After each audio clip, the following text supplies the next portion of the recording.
Just out here in southwest Pennsylvania, just a couple of miles from my home.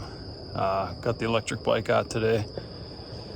Took advantage of one of the few days in the 70s today, so supposed to get back into the 90s here, but wanted to come out and locate one or more of these mature bucks that I got living not too far from my house. Had a couple of good encounters over here last year. This is a pretty good early season spot too, so we'll get a camera set up. This is kind of permission property for me, but there's a lot of people that use it that probably shouldn't be, so I got my tethered one stick so I can put my camera up a little bit higher. But as you can see back here in the thicket,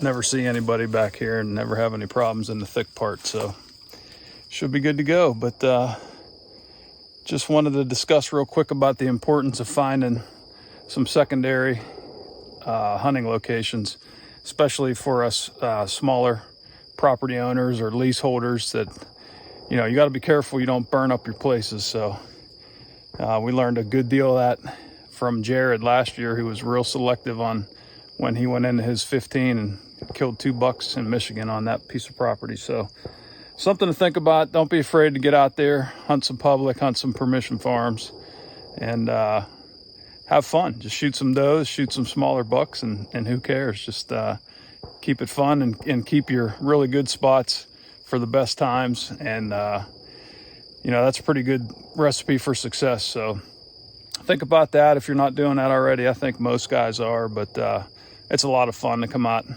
learn some new spots and pick up some more woodsmanship, you know, looking at different terrain, different features and things like that. So I'll check back in a little bit once we get everything set up, and check back with you later. This stuff is almost impenetrable. I spent a few minutes with the saw here. I marked this opening last year or the year before, and like I said, it's impossible to get in here, so I took a deer trail and just opened it up a little bit.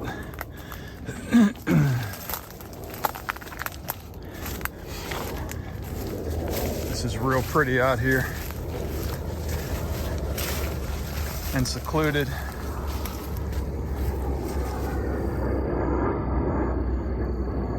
That actually would be a great stand spot. Let me think. For a south wind,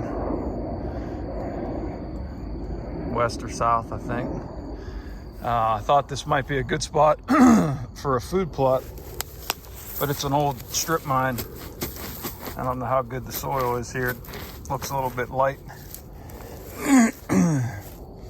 But I see some vetch growing here.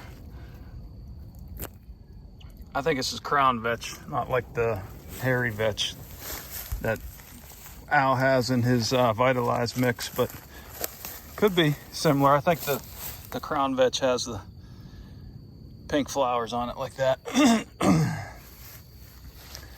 But good spot for a mineral site. Just need to find a spot where I could hide my camera. But yeah, pretty little meadow inside this thicket that butts up against the hardwoods over there. Good transition area. Glad to have that trophy rock out of my backpack there. This is just a,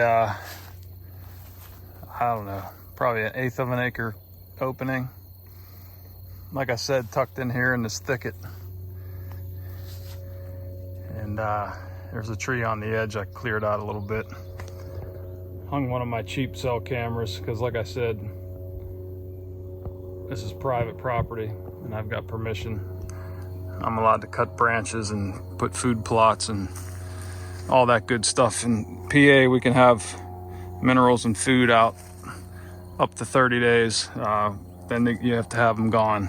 I probably won't hunt over this because the mineral will be in the ground, and that's kind of frowned upon after the 30 days. But just want to get an inventory.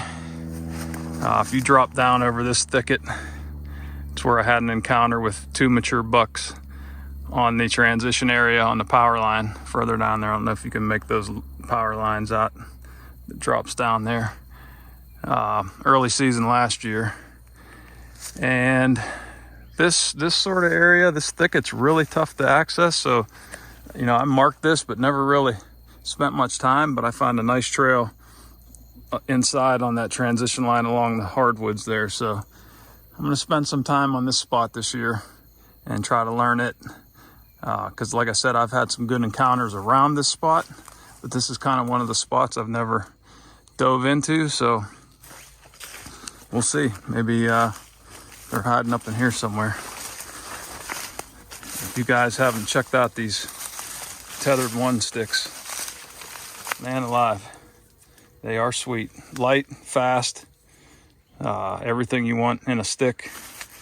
I was fortunate to get a set of 5 off of a guy over the winter before the new ones come out, but I understand they're sold out again. So, but pretty sweet. And that's about it. Hopefully we'll get something going here and close to home. Nice place to pop in. We just got a couple of hours, and hopefully fill a PA tag along with the Ohio and Wyoming this year. Just heading out of here. We got the wall of thicket here and some open hardwoods, and then that other thicket there that I was just in. The other side of that thicket's the little open field, but this is kind of like an open hardwood funnel in between the two. So I cleared out a giant mock scrape and hung a vine here, put some pre-orbital scent on the end of the vine. Check out these one sticks, like I was saying before. Obviously you're probably not going to be hunting out anything this small, but man, clips to that no problem. I was up here tying the rope for the vine licking branch. So sun's starting to get on here now, so I better head back home, but I'm gonna get a camera over this and call it a night.